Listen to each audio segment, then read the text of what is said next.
Market all time high के नज़दीक फिर से एक बार आ गया है। निफ्टी अगर देखें तो 26,335 के आसपास है और मार्केट पूरा प्रयास कर रहा है कि इस बार जो है ऑल टाइम हाई को ब्रेक करके एक बार ऊपर निकल जाएं। तो देखते हैं क्या होता है। परंतु क्लूज़, अगर हम इंडियन मार्केट की बात करें तो बहुत सारे क्लूज़ हैं, चूँकि मार्केट ऑल टाइम हाई के नज़दीक ट्रेड कर रहा है। इस टाइम पे टेक्निकल इंडिकेटर्स जो हैं वो कहीं ना कहीं एक सिग्नल देने लगता है कि आप मार्केट में शॉर्ट टर्म पोजिशनल ट्रेड्स लेना चाहते हैं तो वो हो सकता है, मतलब फेवरेबल जो है ट्रेडिंग अपॉर्चुनिटी होता है। साथ ही जो है यूनियन बजट भी जो है 1 फरवरी को आएगा और वहाँ पर कहीं ना कहीं उसको जो है ट्रेडर्स उससे जोड़ करके जो है ट्रेडिंग पोजीशंस बनाते हैं। तो जो भी आप ट्रेडिंग पोजीशंस बनाएं उसमें उसको सोच समझ करके पोजीशंस बनाएं और रिसर्च ज़रूर कर लें। अपने फाइनेंशियल एडवाइज़र को ज़रूर कांटेक्ट कर लें। मैं आज आपको इस वीडियो में बताने वाला हूं कि किस प्रकार से एमटीएफ ऑर्डर जो है आप आसानी से एम स्टॉक पर प्लेस कर सकते हैं और एमटीएफ ऑर्डर प्लेस करके आपको क्या फ़ायदा मिलता है। तो एमटीएफ ऑर्डर प्लेस करने के लिए मैं क्या करता हूं, एक स्क्रिप्ट जो है सर्च कर लेता हूं। स्क्रिप्ट जो है मेरे पास कुछ स्क्रिप्ट ऑलरेडी लिस्ट में है, जैसे कि हम बात करें रिलायंस, कोल इंडिया।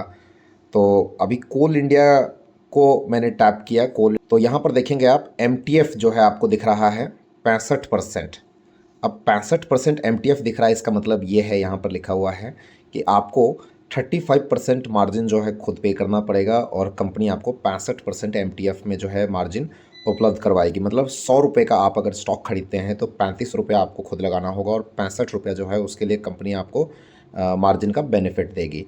तो एमटीएफ में आप कोई सौदा ट्रेड करके उसके बाद आपको कैरी फॉरवर्ड जो है उसको आप कर सकते हैं। होल्ड करके आपको जितने दिनों की पोजीशंस बनानी है उतने दिनों की आप पोजीशंस बना सकते हैं। लाइक आप चाहें तो 5 दिन, 10 दिन, महीने भर, 2 महीना, 6 महीना, आप जितनी समय के लिए आपको पोजीशन बनाना है वो आप बना सकते हैं। ओपन रहता है। तो इसको आइए हम समझते हैं और फिर लास्ट में आज मैं आपको वीडियो में बताऊंगा कि एमटीएफ जब भी आप पोजीशन बनाते हैं तो आपको क्या क्या ध्यान रखना चाहिए। तो आइए स्टार्ट करते हैं। तो सबसे पहले हम क्या करेंगे, बाई करना है अगर, तो हम बाई के ऊपर जो है क्लिक करेंगे और बाई क्लिक करने के बाद जो है आप देखेंगे यहाँ पर जो है 3 ऑप्शन दे के रखा है। प्रोडक्ट टाइप जो है आपका इन्वेस्ट दे के रखा है, डे ट्रेड एंड एमटीएफ। तो ये जो तीसरा एमटीएफ दे के रखा है ये हमारे काम की चीज़ है। तो हम सबसे पहले क्या करेंगे, एमटीएफ ऑर्डर को सेलेक्ट कर लेंगे। एमटीएफ ऑर्डर सेलेक्ट करने के बाद में हमें क्वांटिटी एंटर करना है। ऑर्डर लिमिट आप डालना चाहें या मार्केट डालना चाहें, जैसा भी आप करना चाहें आप कर सकते हैं, क्योंकि एमटीएफ जो भी हम बाइक मतलब कोई ट्रेड लेते हैं तो 2 4 5 दिन 10 दिन मिनिमम सोच करके लेते हैं। हो सकता है कि आप सेम डे भी सेल कर सकते हैं। You are completely free to do anything जब भी आपको ऑर्डर को सेल लगाना है। बट एक दिमाग में रहता है कि यार चलो इसको 5 दिन, 10 दिन, महीने भर के लिए जो है हम होल्ड करेंगे। तो किस प्रकार से इसको फिल करेंगे, तो सपोज़ मुझे कोल इंडिया में पोजीशन बनानी है और मुझे कोल इंडिया का 100 शेयर चाहिए। तो कोल इंडिया का 100 शेयर चाहिए तो कितना जो है इसके अंदर अमाउंट लगेगा। तो आप अगर इन्वेस्ट पर क्लिक कर देंगे और नीचे आप देखेंगे, यहाँ पर देखिए मैं आपको इसमें दिखाना चाहूँगा कि जब आप इन्वेस्ट पर क्लिक करते हैं और यहाँ पर रिक्वायर्ड मार्जिन आप चेक करते हैं तो ये दिखा रहा है आपको 100 क्वांटिटी खरीदना है तो 43,000 जो है हमको लगेगा। अब यही चीज़ जैसा मैंने आपको बताया कि एमटीएफ में जो है सिर्फ आपको 35% देना है, 65% जो है कंपनी उसके लिए आपको मार्जिन अवेलेबल करवाएगी।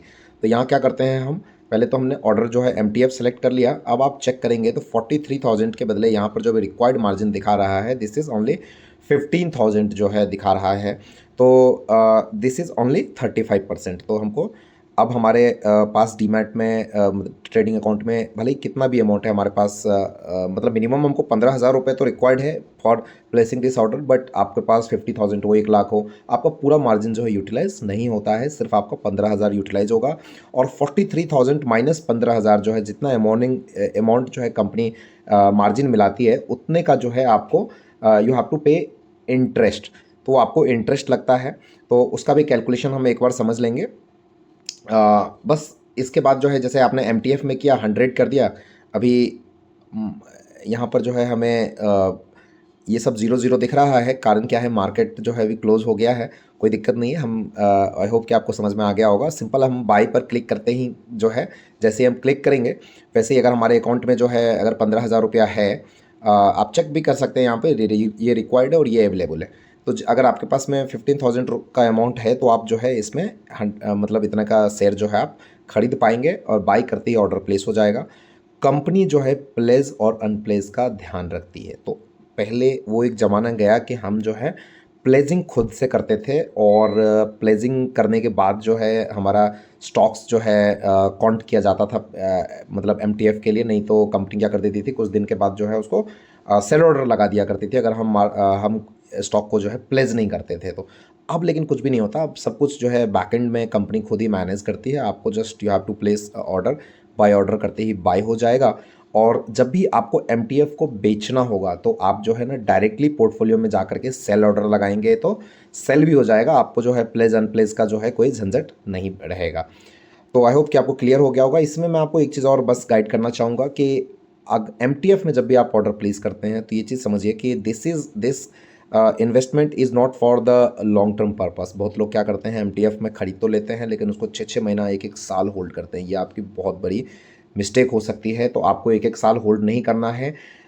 मेरा जो सजेशन रहेगा कि एमटीएफ में कभी भी ऑर्डर लेने से पहले जो है आप देख लीजिए कि स्टॉक को आप 1 महीने, अधिक से अधिक समय आप 1 महीने में निकाल ही दें। फिर भले ही जिसका जो भी जैसा भी पोजीशन हो, 1 महीने से अगर आपको लगता है कि नहीं ठीक है 1 महीना और 10 दिन होल्ड करना चाहिए तो ठीक है, वो उतना आप कर सकते हैं। कि बदले आप 1.5 महीना कर लीजिए, 2 महीना कर लीजिए, वो आपके ऊपर है। बट दिमाग में आपको ये रखना है कि नहीं, 1-1.5 महीने से ज़्यादा जो है उसको हम पोजीशन को होल्ड नहीं करेंगे। अब इसमें प्रॉफिट कितना होगा और हमको जो है चार्जेस वगैरह कितना पे करना पड़ता है, तो मैं आपको उसमें देखिए क्लियर कर देता हूँ। सपोज स्टॉक जो है 10% का मूव आता है स्टॉक में, तो अब आपके पास में 1 लाख रुपए का शेयर है तो 10% मतलब आपने 10,000 रुपये जो है उसमें बनाया। अब हम 1 महीने के लिए हमने 65,000 को जो है होल्ड करके रखा है। हम अप्रॉक्स 1% जो है 1 महीने का इंटरेस्ट लेकर के ज़ूम करके चलते हैं तो 65,000 का 1% होता है 650 रुपीज़। तो आपका 10,000 जो प्रॉफिट है उसमें से 650 रुपये जो है आप माइनस कर दीजिए और फिर जो है आपका वो नेट इनकम कहलाएगा। तो आपको ज़रूरी नहीं है कि 10% मिनिमम लेकर के चलिए। हो सकता है आप 5% पे काम कर सको, 7% पे काम कर सको, आपके ऊपर है। बट आपको ये कॉस्टिंग का ध्यान रखना है कि आपको जो है 1 महीने में मिनिमम जो है 1 से 1.5% का जो है आपका कॉस्टिंग ही आएगा। तो एटलीस्ट आप जब मान के चलिए कम से कम 5% के लिए आप काम करेंगे और 1.5% आप जो है एज ए कॉस्ट पे करते हैं, तब भी एटलीस्ट आप 3-3.5% जो है आप बचाते हैं। तो ये डिफरेंस जो है अपने को हमेशा दिमाग में रखना है। और आपका कोई क्वेरी हो तो आप जो क्वेरी पूछ सकते हैं, कमेंट करके पूछ सकते हैं। और वीडियो अगर आपको अच्छा लगा हो तो वीडियो को लाइक ज़रूर करिए, शेयर ज़रूर करिए और चैनल को अगर अभी तक आपने सब्सक्राइब नहीं किया तो चैनल को जरूर सब्सक्राइब कर लीजिए। Thank you very much.